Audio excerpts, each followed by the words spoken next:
Hey, it's Golden Buddha here, back with some more RPG horror stories for your listening entertainment. Today we have a story entitled, GM Punishes Player for Not Being the Character He Should Be. Roll post.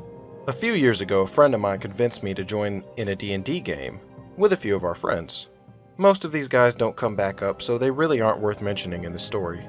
The game was run by a guy, let's call him John.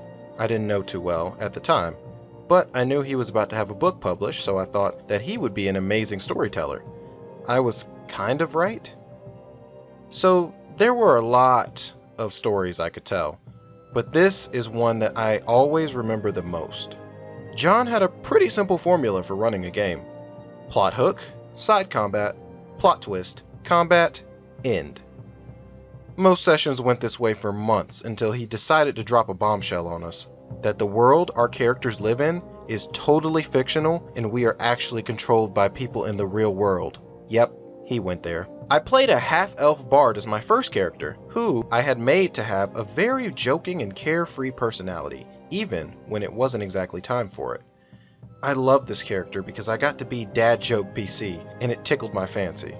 This, however, must not have been John's wish for me, because he made sure to spend literal hours in real life making my character relive every bad thing that has ever happened to him prior to the "your world isn't real" revelation. I decided my character secretly snapped. My character had been working for a high-ranking minion of the big bad evil guy for quite some time now due to the connections with my character's family, and my bard snuck out and began watching his office, waiting for more of his underlings to leave for the night.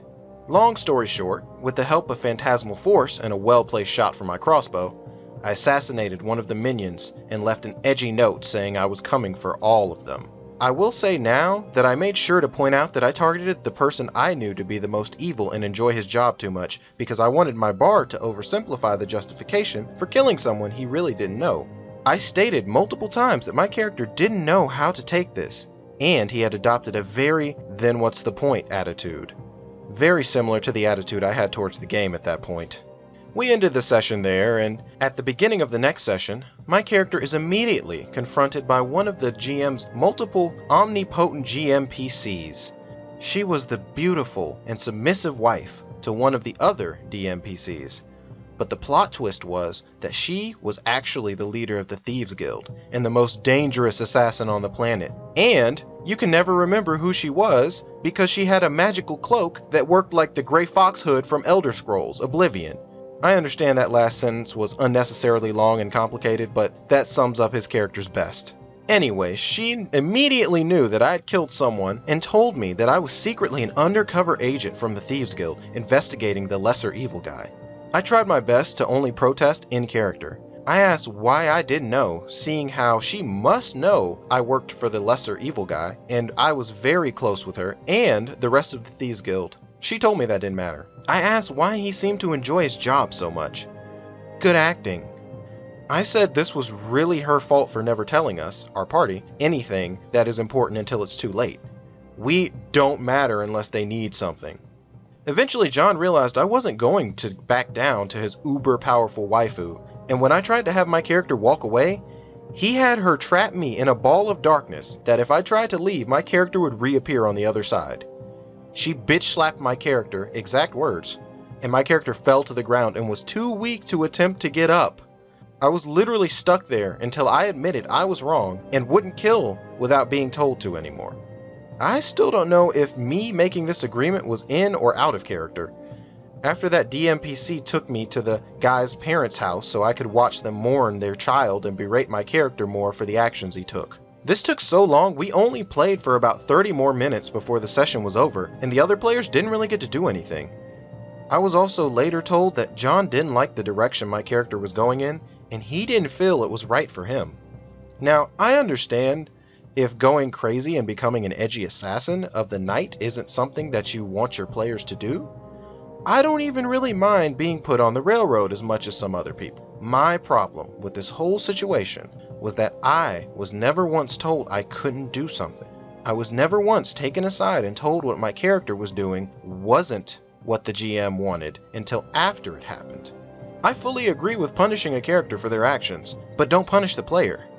I ended up half-heartedly playing the character until I retired it a few sessions later and playing a ranger that was more obedient to the DMPCs. The campaign ended a while ago, but most of the players have put themselves on autopilot for those games, just trying to get to the combat. No real role-playing or character development, just story progression and narration. The heroes won the day, and the DMPCs beat the real threat, etc., etc. The game was just riddled with moments like this.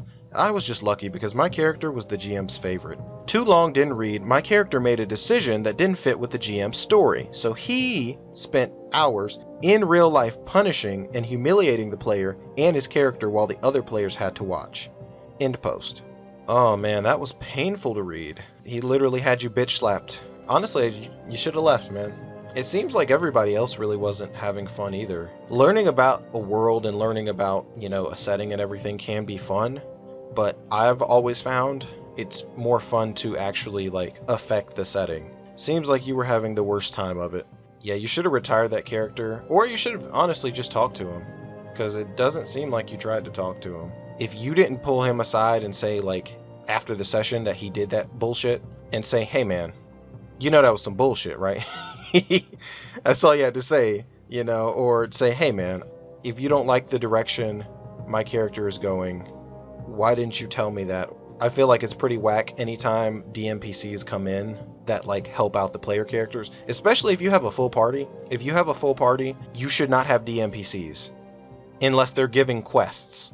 That's it. That's the only, or unless it's oh, you guys are meeting with some powerful archmage or someone of power, but they shouldn't actively be helping you guys out in the story. Not really. That's just how I feel, because it kind of takes that flair away from the heroes. Although it can be done well. It can be done well sometimes.